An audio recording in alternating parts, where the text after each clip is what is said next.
one block from the office.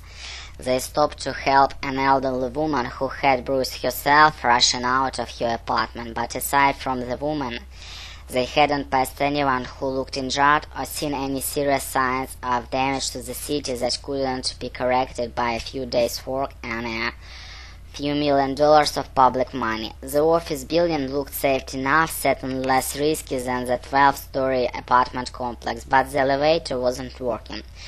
So they had to take the stairs. Once they arrived on the third floor, they saw that they were the first ones there. Carey found the spare magnetic keycard lodged in his hiding place beneath the bathroom room and led them onto the trading floor. Malcolm hit the light switch, and to his surprise, fluorescent panels flickered on.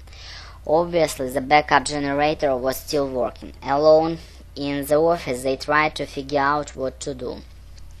Carey picked up a phone, but the line was dead. Then Malcolm remembered the small color television in Mr. Barrister's office. The office was supposed to be off limits. Both Carey and Malcolm agreed that these were special circumstances. Even so, neither felt inclined to sit in Barrister's chair, so instead they bundled next to each other, a hand behind his desk while they sucked through the channels. They were beginning to think that the station had been knocked off the air when they finally found a clear picture.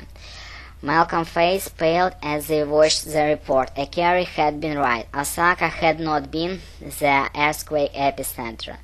The quake had been centered on Cobb, 25 miles away, a city of approximately 1.5 million people.